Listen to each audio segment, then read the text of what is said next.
I decided one day to just go that path and just, it's risky because, there's been a lot of questions around why do you do this? You could have stayed for another 10 years and have probably been done for the rest of your life. But that wasn't my ultimate goal in life. I always thought that the more risk you take and the more risk that's behind that step, the better you do.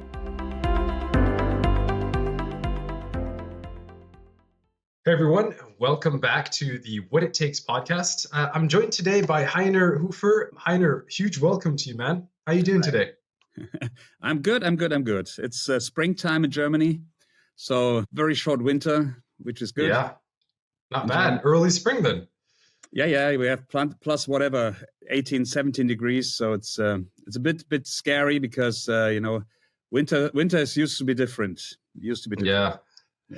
Well, Heiner, I'm really excited to talk to you today. You came from a corporate background and decided that it wasn't fulfilling, it wasn't giving you what you wanted. And so you started your own business, your own company called We Work at Home, which essentially supplies really cool office items that you can essentially have in your own home. Talk to me a little bit more about your business. What is it exactly? Give me the full overview. Okay. So maybe just let's step back.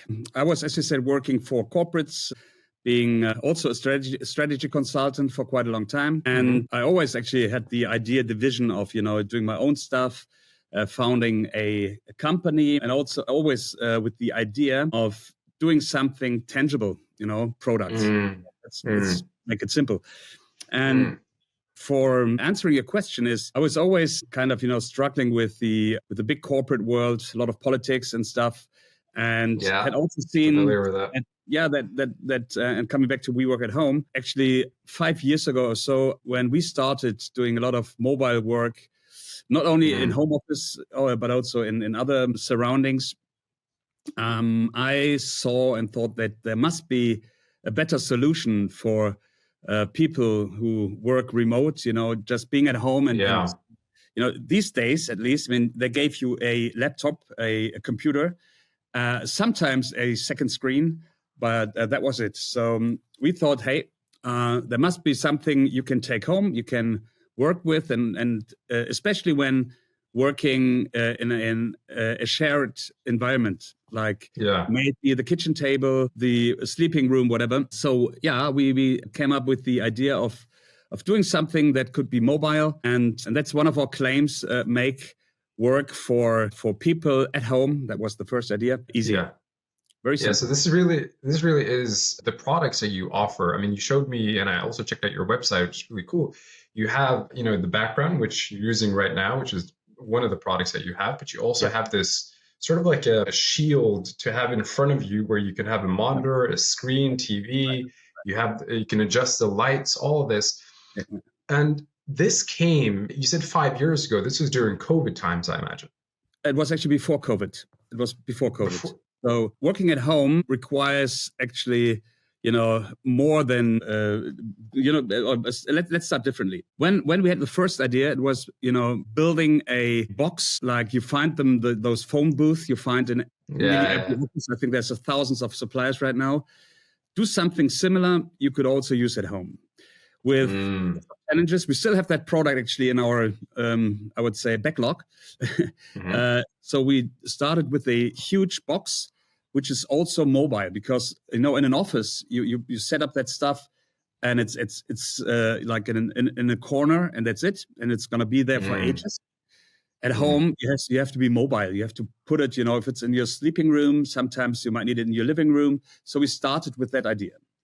Having said that, we've pretty quickly realized that this is a huge product. It takes a lot of development time, and it's complicated from materials and stuff. So we thought, there must be something even easier. And I was reminded, I'm not sure if you can remember that, but when I was young, me and my siblings, we had these plays, like the post offices, which were like a theater thing, you have it, you put it on the table.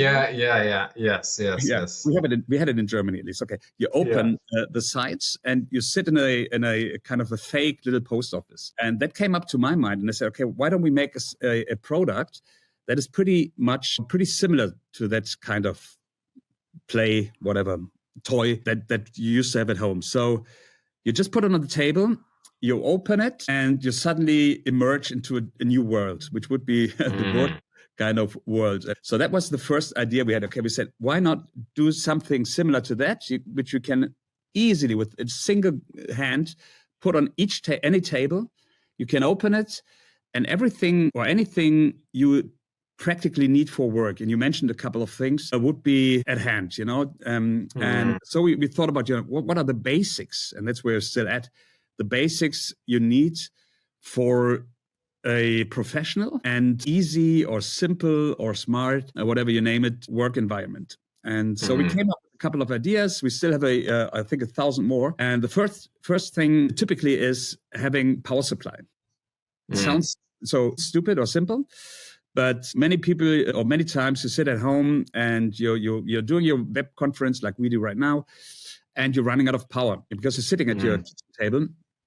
It's just a distress, it just doesn't make, it's no fun. And then you need to load or charge your phone or your iPad, whatever devices you have. So we say, okay, that's actually a very simple thing. So whenever you open, and dive into our, we call it Dado, Dado work. I'm coming to that maybe a little later.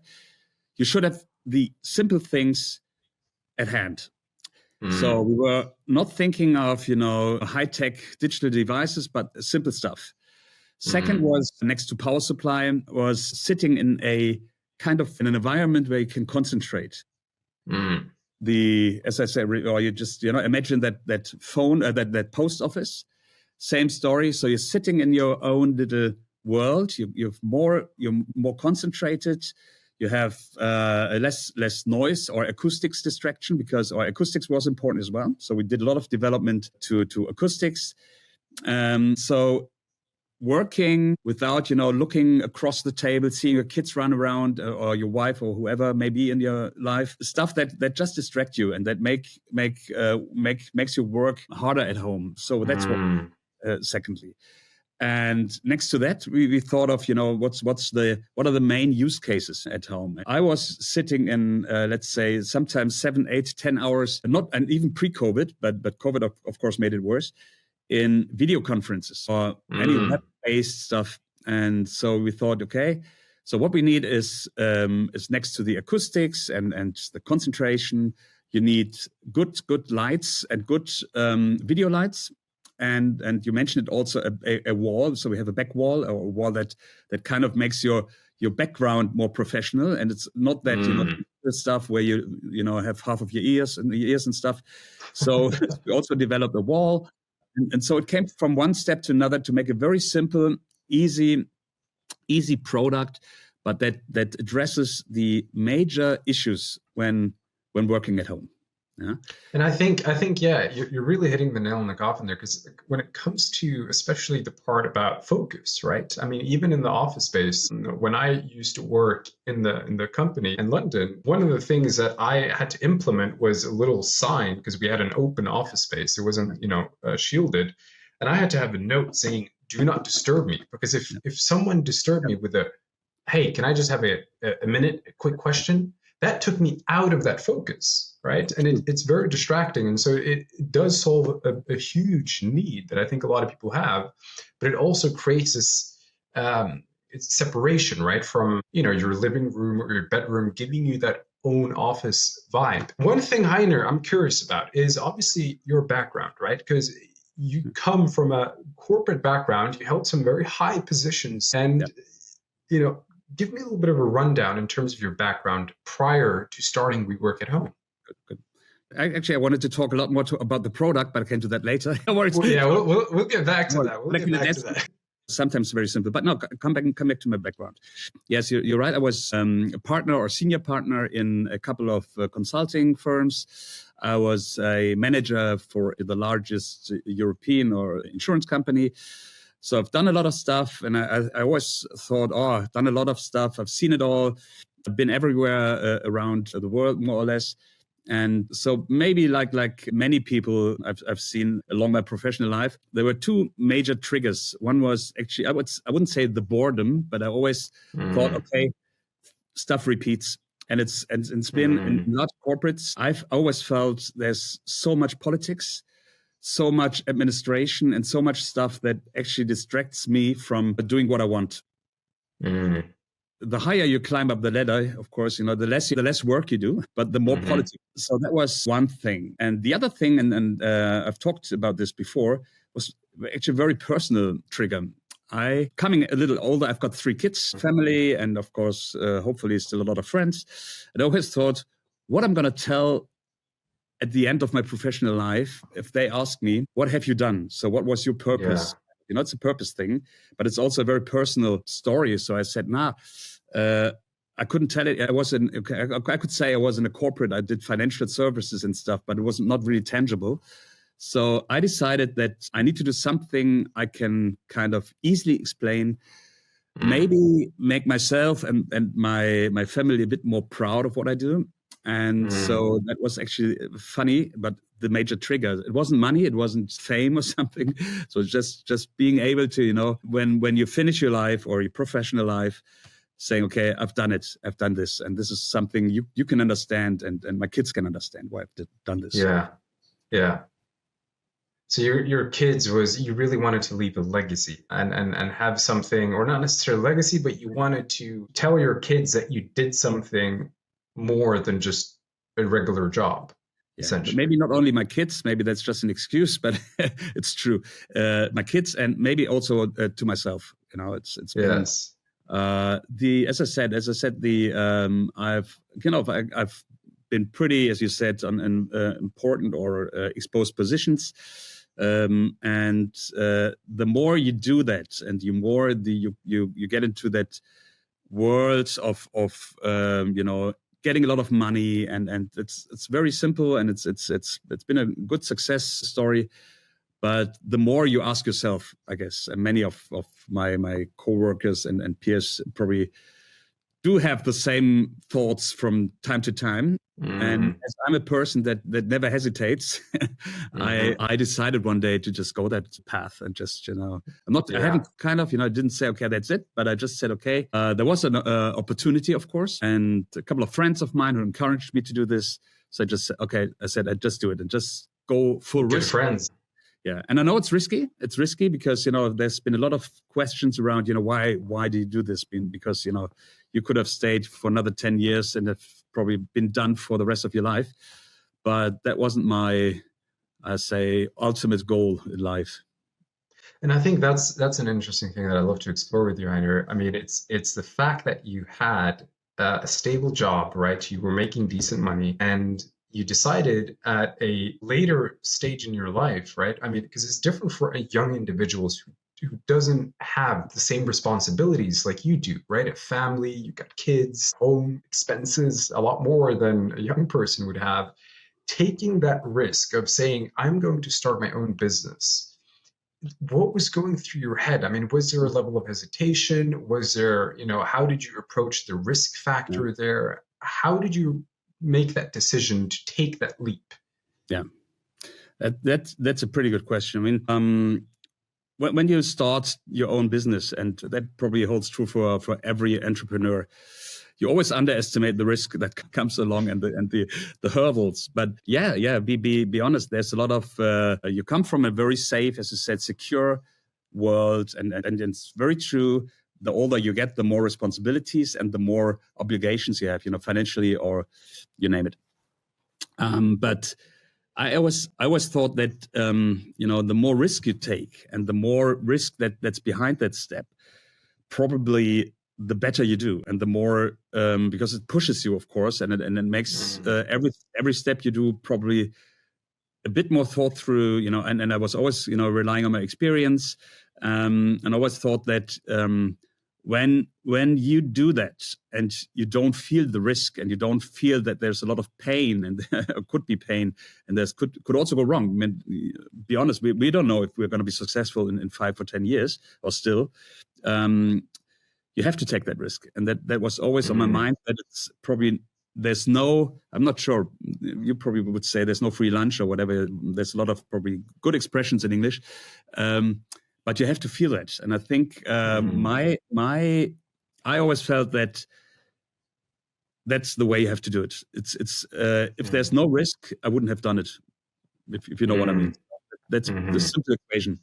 And of course, I was of course I was a bit calculating what might happen in the next 5 or 10 years if I fail, which is as I said, probability is still high.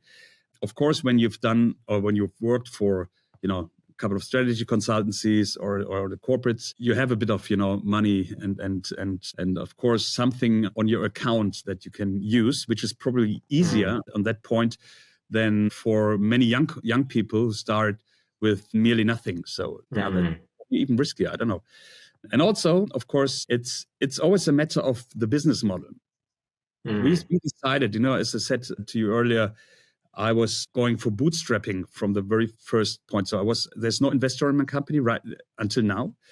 So I always knew that there needs to be me and myself. And compared to many other examples I see where young people, they get a lot of money and they got a lot of intention for the first 1 or 2 years, they must feel, from my perspective, a lot of pressure. If there's foreign money, like you get 5 million for something, which I don't have. So I was always wanted to be kind of a free bird, whatever, somebody who knows that there's nobody else telling me, okay, if you don't do whatever money or revenues in the next 12 months.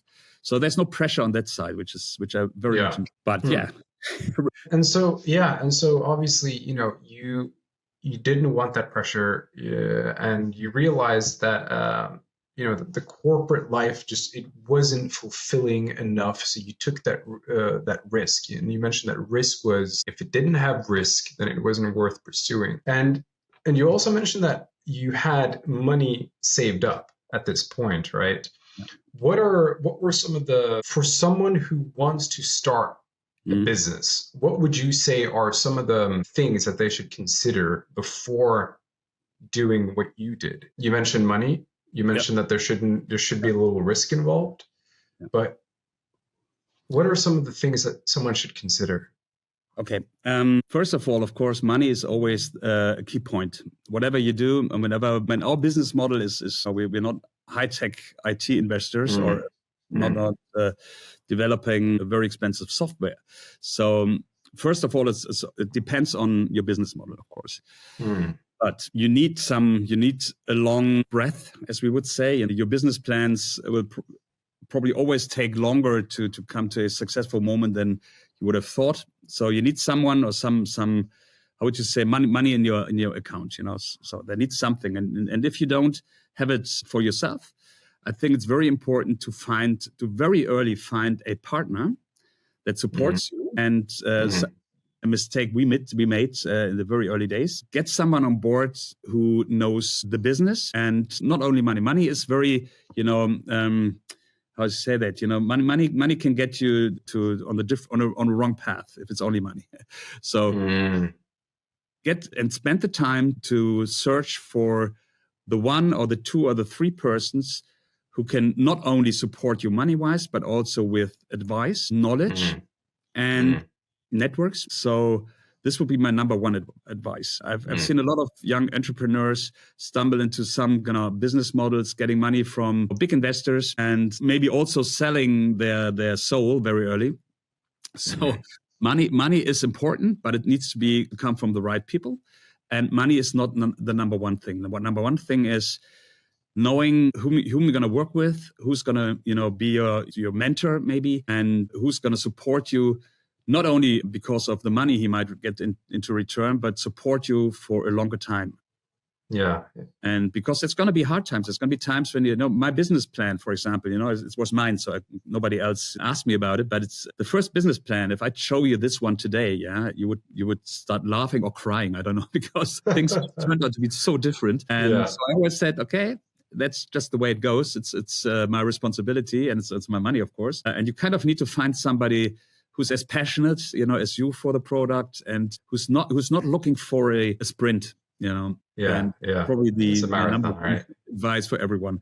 And I've seen, and if like a friend of mine, he's He just founded, actually last year, it was a digital company, some insurance product, don't worry. And he got a lot of money. So as this business plan didn't turn out just as perfect as it used to be on paper, he got into a lot of pressure. And that makes also the freedom you should have as an entrepreneur to on your, first, let's say, I don't know, 3, 9, 12 months, to change your business model. And I'm not talking about failure. Failure is, people you always say you learn from your mistakes.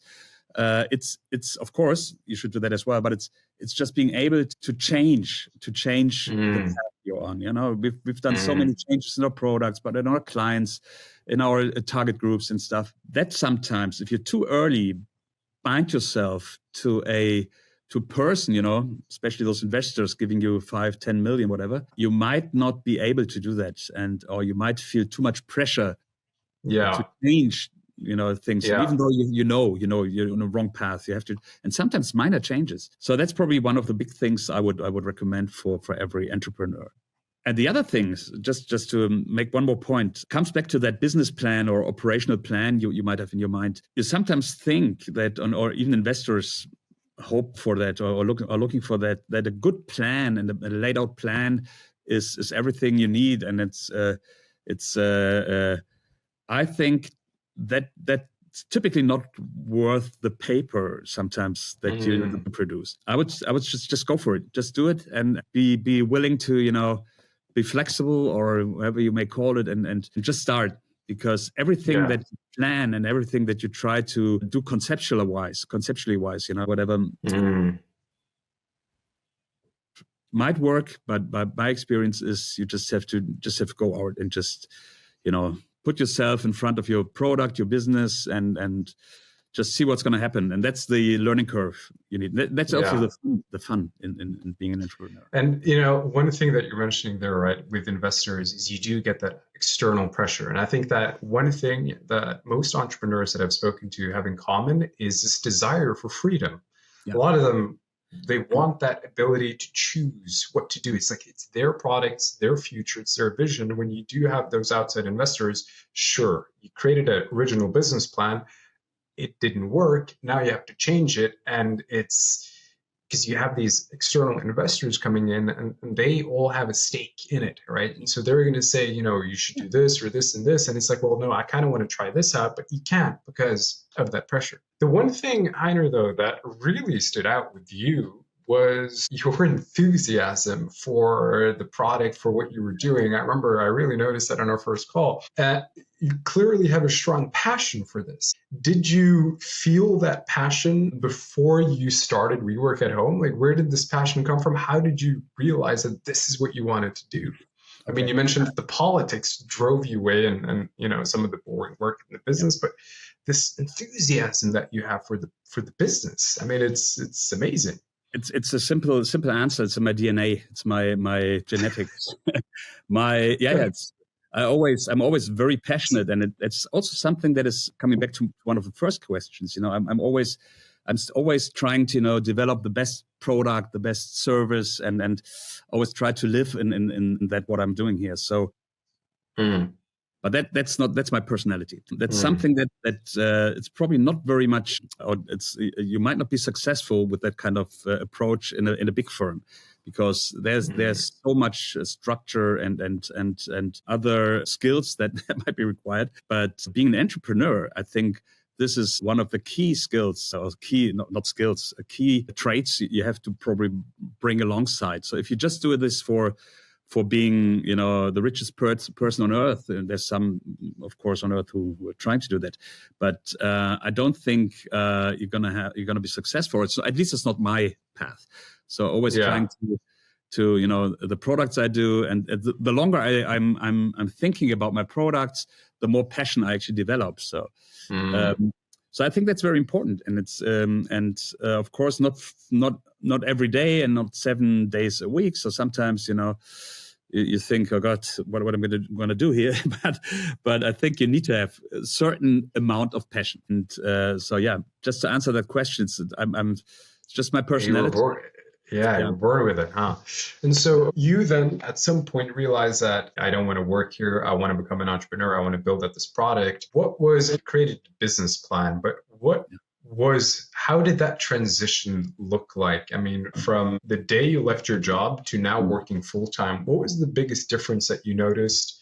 And what was that journey like in terms of founding WeWork at Home? I think it was not just one day. So the transition has actually started before in my Mm, in my mind, in my thinking, and I guess I'm not saying that it's been frustration, but it's of course been a journey, and it's been and I realized that okay, so I got to do something different. So I thought about this for at least a couple of months, I would say, maybe a couple of years. yeah. So, and Mm, then asking very precisely what happened from day one, it was, I wouldn't say it was a shock, but it's something that you really have to switch your attitude to things. You mm, have to switch in the way you do your work. I mean, you used to have assistants and people, working for me from morning till late at night. So of course, that was pretty comfort. So from day one, you realize that everything that you were used to, and that was actually, just part of your personality or your professional life.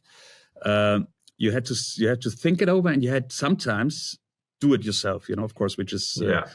which is also a different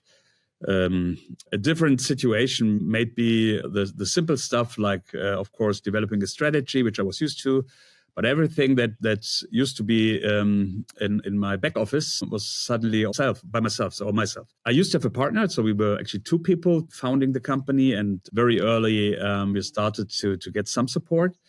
But Mm, it's not only the practical stuff. So you suddenly stand for, or you represent a company, a product, and from scratch. And there's nobody who would press a button and say, okay, look, thousand emails, 1,000 clients, 5,000 clients, and everybody is gonna ask you to come over and talk about your product. Nobody would do that. So especially yeah. the one point I remember when I was a senior partner in a large accounting firm, I was asked every day to give interviews, to come to whatever venues. Of course, we paid money for that, to do speeches and tell the world what you think about, in this case, the future of work. Mm, So that's not going to happen. So you have to put yourself somewhere and see how people react, and yeah. also this is a bit frustrating sometimes, because big businesses, always look for big partners, and so it's very tough to get back into that game, even though you might have a name for something, and people might remember and remind you. And of course, I went to a couple of former clients and partner friends and stuff, but they're on a totally different path. So Mm, don't you think that you're getting more help just because you've been a great partner in financial services or something the last 10 years before. So mm, that's tough, and it reminds me a bit of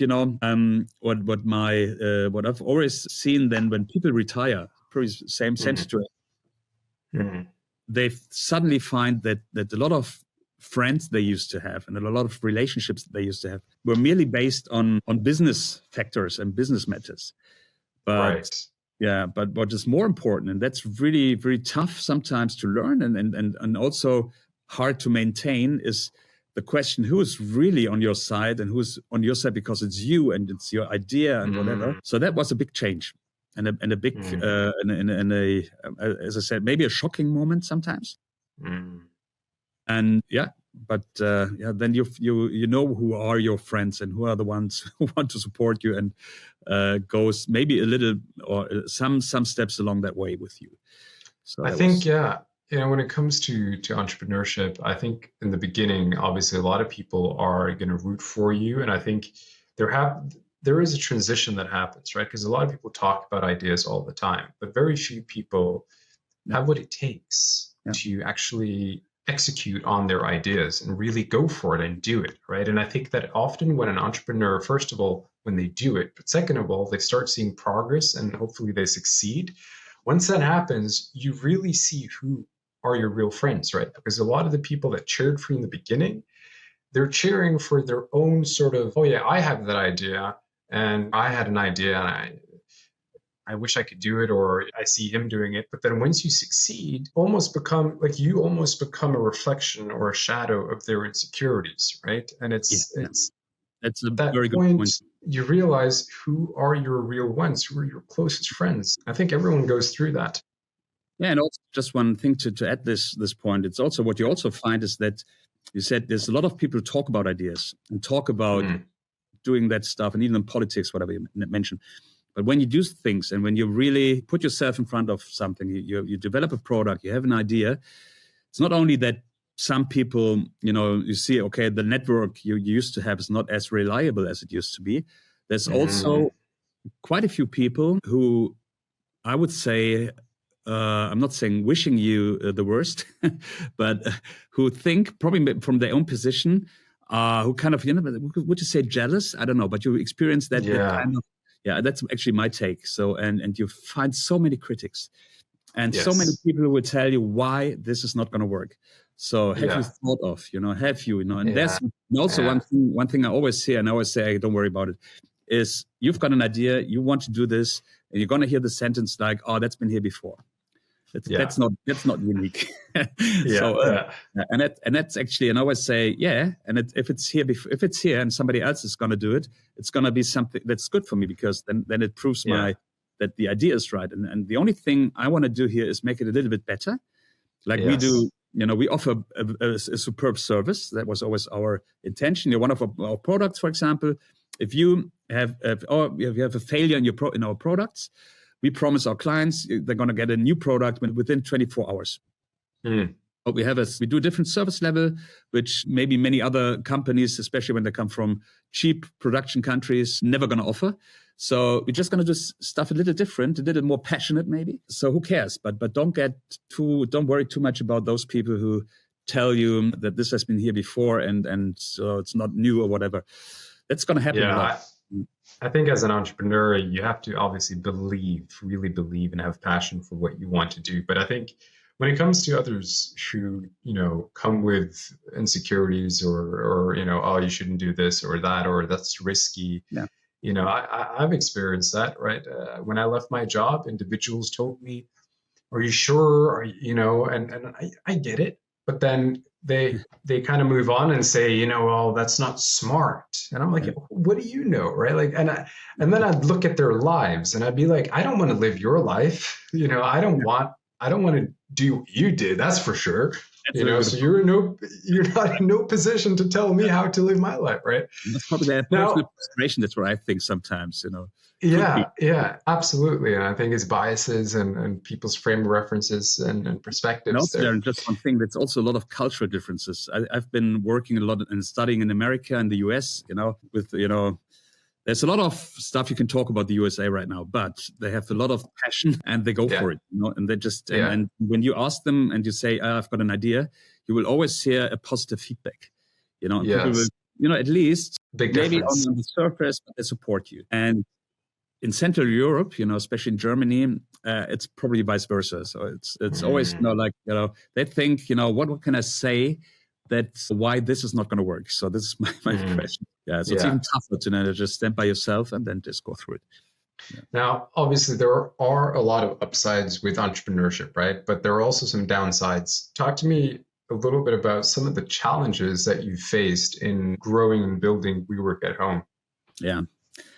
Okay. The biggest challenge, that's actually a couple, of course, but I think when you have an idea and maybe as simple as ours, whatever, the biggest challenge, of course, is to come from the idea to in our case, tangible product and get people or convince people of, that this is an idea that even, especially if it's new, that works, that can actually support, help, or whatever, make life of people better, whatever you name it. And so probably in the academic world, you would say it's marketing. So it's really, even if the best ideas in life probably will never get into, any success story, or will never be heard because people don't hear it, because it's so hard to talk about it. It's really hard to find the good marketing approach. And on the other side, there's so many stupid ideas who make a lot of money. It's so marketing and being heard and being that people, and you need to spend a lot of money, of course, typically for marketing purposes. So be very wise in how you do this and what approaches you're going to take. So that was a big hurdle. So the other thing that comes to my mind is bureaucracy. So the hurdles of starting here. I've heard that in Singapore, it takes you 24 hours to start a business, especially if it's like we call it a GmbH, which is a limited company, which is we are publicly listed. There's a lot of paperwork you have to do. And it took me, I think, 4 months to finally get this company being listed and being with everything you need here. So it's just crazy. 4 months? 4 months, yeah. And the other things is, it's just so many paperwork you have to do, and then so many stuff, and you have to prove the finance stuff, and it's just and it's not because of the how shall I say, of the homework you do. It's the administration that took so long. And in our case, we are, because we've got a lot of technology and electronics in our products. We are labeled as a electronics producer. So that requires a lot of certificates, a lot of how should I say licenses that you need. Yes. And that took quite a while. So that was much longer than I thought it would ever be. And does that postpone maybe that's severely the time to sell, or? It does, of course. And it distracts you from what you really want to do, is, develop that product and bring it to market. So now you got to deal with this. Yeah. And it's not just that it's, postpones the go to market, but it also takes so much energy, and you need to walk through that valley of despair. It's frustrating, but you just know, okay, there's no other way. It would be easier if I could just, ask, as I used to do that in my earlier careers, tell somebody else. Delegate, or here's some work, do it. Even taxes, the finance stuff, and that is an entrepreneur, or actually I do that every day. You always think, of what can you give to a third person or somebody else, outsource or let somebody else do this? I think about this all the time, man. And it costs a lot of money. The whole finance stuff, I'm doing it all by myself. And most of it, of course, I have some people who support me, but it's most of the stuff I do by myself. And sometimes I ask myself, would it have been better if I had outsourced stuff earlier than just doing by myself? But but that's always, I think that's actually, to me, that's an upside, right? Like, once I became an entrepreneur, I had to learn so many new skills that I'm actually quite good at, better than average today. Yeah. So my specialty used to be in sales, operations, and strategy. As an entrepreneur, I've had to understand, automations, how to market. Marketing is a big one as well, right? How do you market? So it's all these new skills that you learn, which I think makes a good leader, right? So as a CEO, as an owner of your company, right, you have a better understanding of different areas, and you can say, well, you can take a look at these things and say, hey, well, wait a minute. You could say that to every challenge that you have to face. Yeah, there's a plus, of course, a learning curve. There is that plus. So what is one third point very quickly? And another big challenge is the people, getting the good people, good staff to do what you need to do. So we're putting a lot of effort on partnerships. So experts around the place. So we are in the Black Forest region who support us, because we would never find the personnel to do what these experts do. So that's also finding good people is a huge challenge. Yeah. What do you put in, what is a good person, a good employee?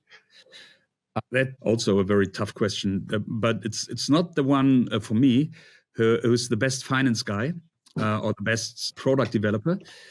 It's the person that understands the idea, shares the vision, and wants to be more than just who looks for more than just a paycheck, which is Right. which is probably the key hurdle, because you will always find people, if you just offer enough money, you will always find a team around you. But I think for an entrepreneur, it's important, and that's what many people obviously do, is willing to invest, because they believe maybe in 2 or 3 or 5 years it's going to pay back.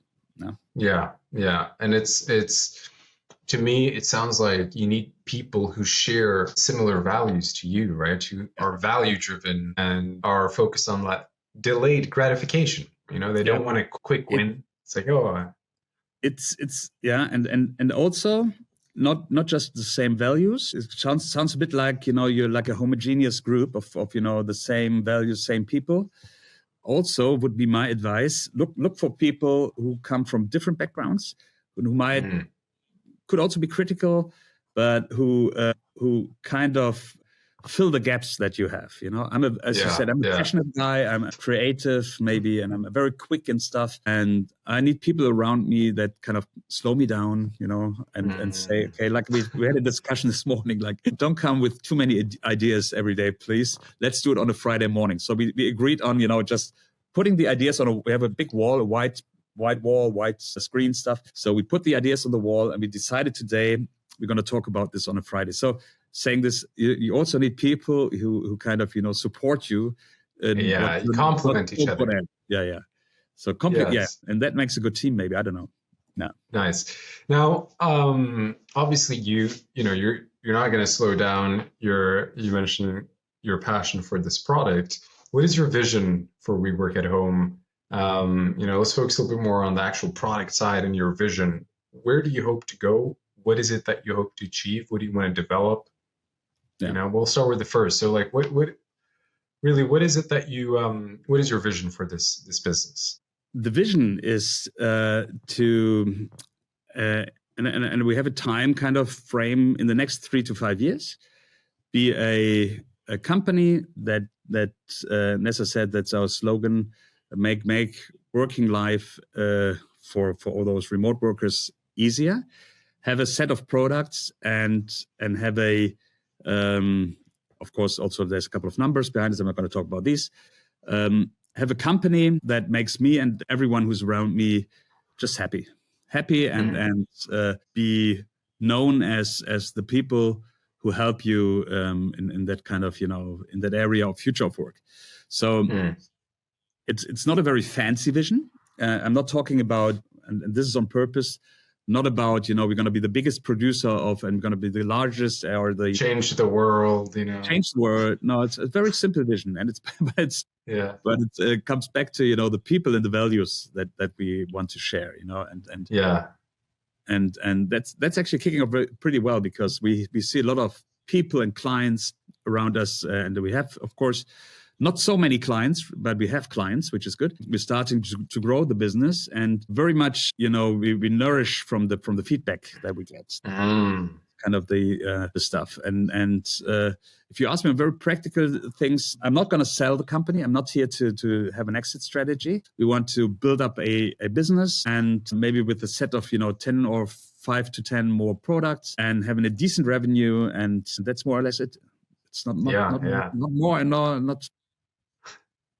Yeah, but it doesn't have to be, right? No, and I think really what you focus on is obviously value to people, but also really being able to live your own passion, right? And do what you want to do, which I think is really at the key of entrepreneurship. It's having that ability to create something that is going to be valuable for other people. And I mentioned to you on our first call, I was like, I could use that product, right? The wall thing. I can see your background. You should also have a wall, a wall and the dark. Yeah, I should have a background, and I love one of these little screens as well, so I can have that extra light, block out just to come back to the vision, the wall that we developed, so the background. So that's actually a client idea. So we got into very much enjoy the interaction with clients. And so we had a huge client actually, who at the end didn't buy, but it doesn't matter for some other reasons.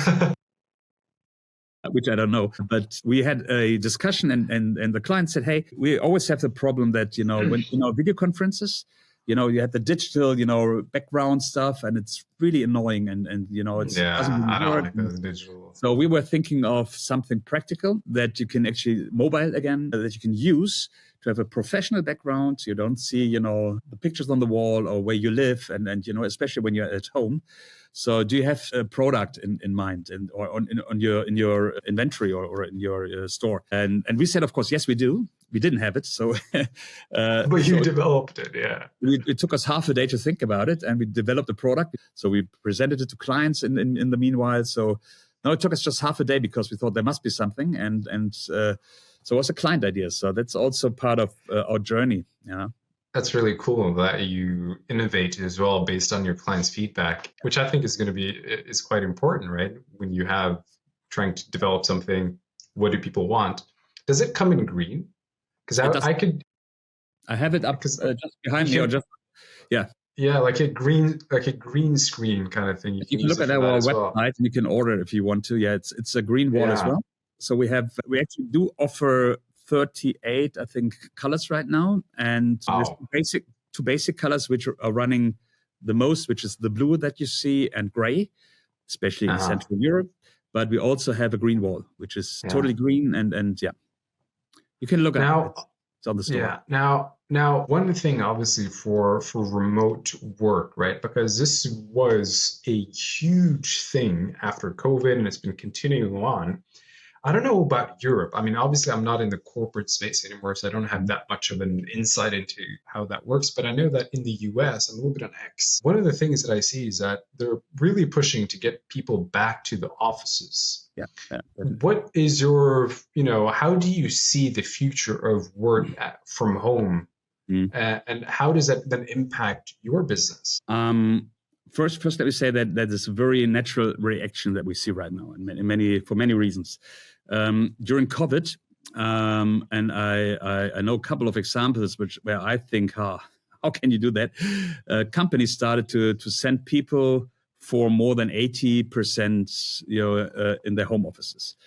So, of course, this was actually too much. So I have an example where a huge corporate, one of the biggest companies, I think they have a rule of 2 days in a month that you need to come to your office.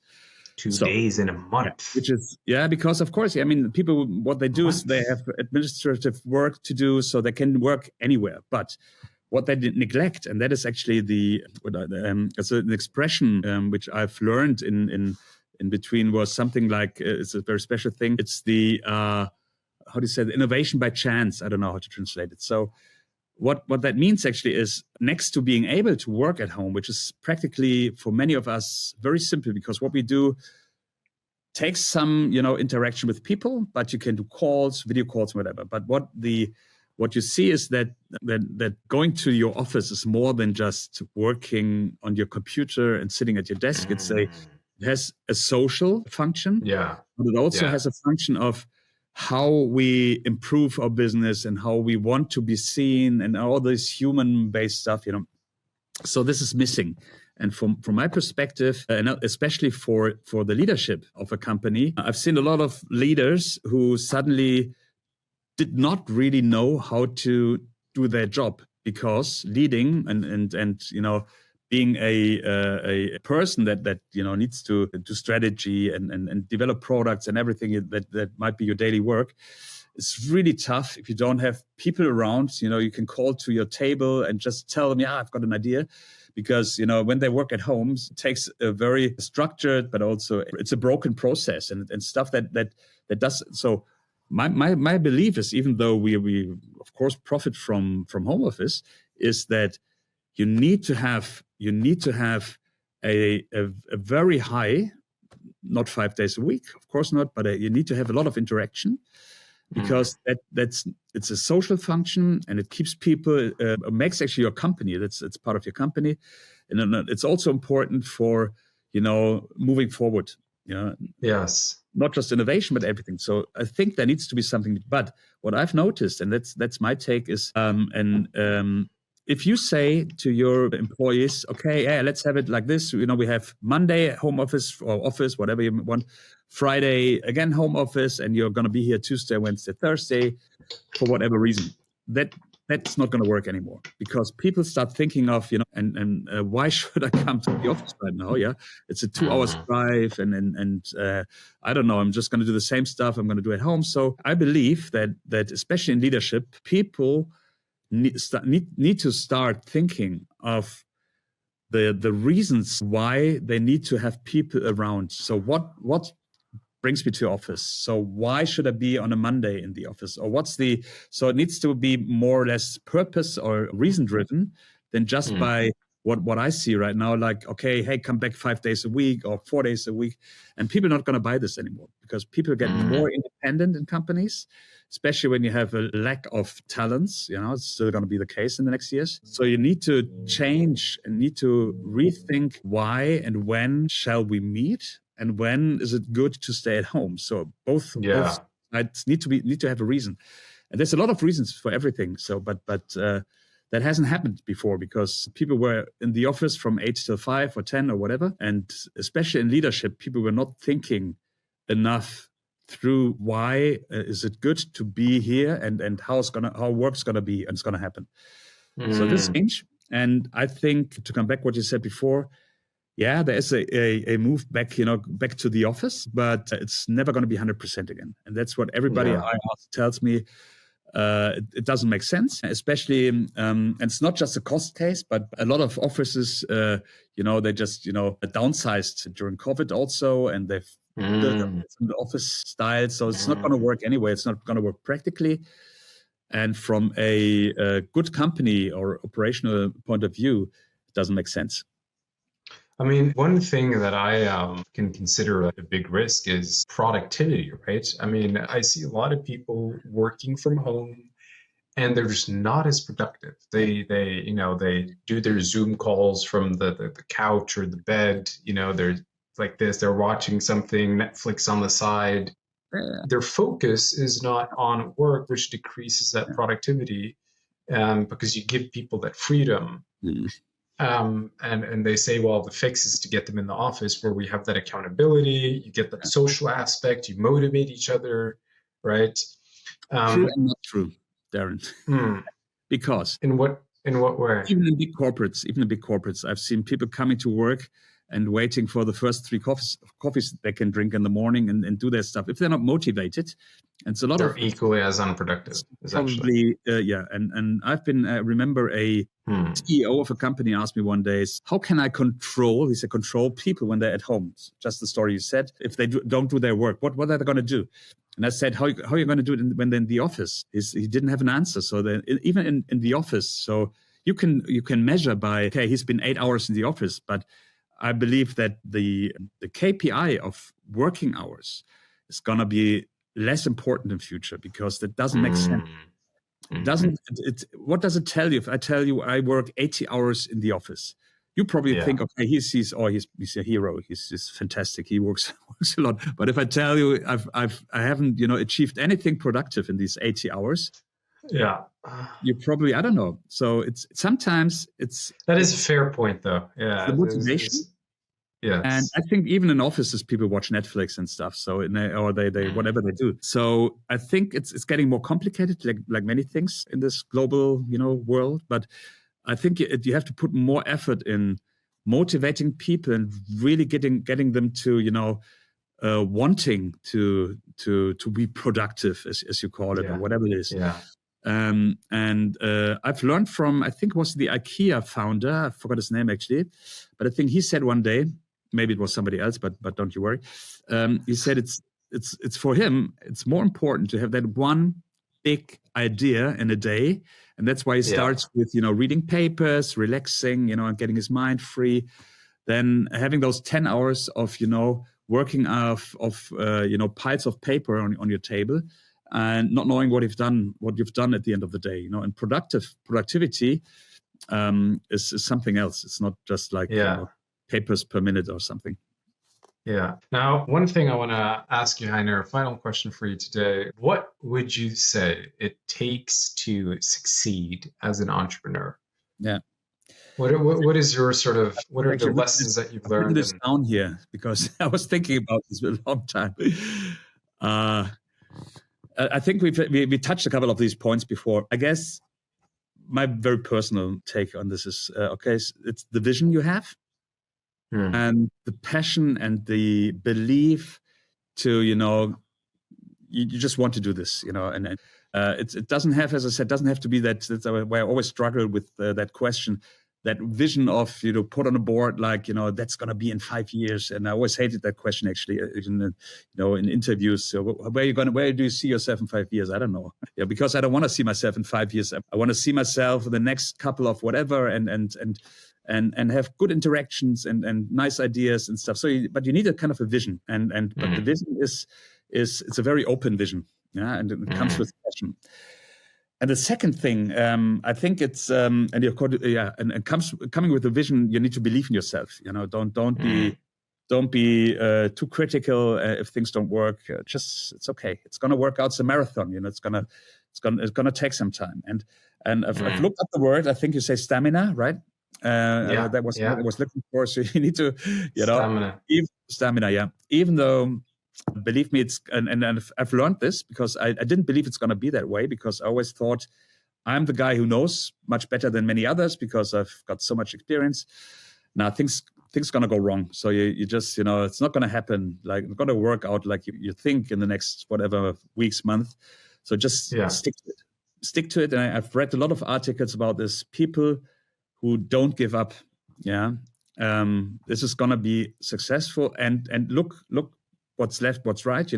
Be willing to change. Don't stick to your one product or one idea. Be open, but stick to have that stamina. And last but not least, I strongly believe it takes a lot of luck as well. So there's a lot of stuff you simply cannot influence. So if our product, it might kick off because there's millions of people who think this is the best product in the world, but could also be there's going to be something happening we cannot influence. It takes a lot of luck as well, but that comes with there's going to be failure as well. So it's not always on you. That's great advice, Heiner. I want to thank you so much for coming on the podcast with me today. It was a real pleasure. If people want to order some of the products or get in touch with you, where can they find you? Where can they find your products? Good that you mentioned this. We have a website, of course. We're also on most social channels, but the website is, of course, www, and it's We Work at Home in a single sentence .de, DE for Deutschland. So, or you can also go to dadospace.com, which is the product world, but it's going to be the same website. So Dadospace is probably easier. Yeah. Awesome. Yeah, all right, man. Well, Dado stands for, but I'm going to explain this in our next podcast. Amazing. Please do. All right, Heiner, thank you so much. It was a real pleasure, man. Thank you, Darren. Yeah. Have a good day. Thank you. You too.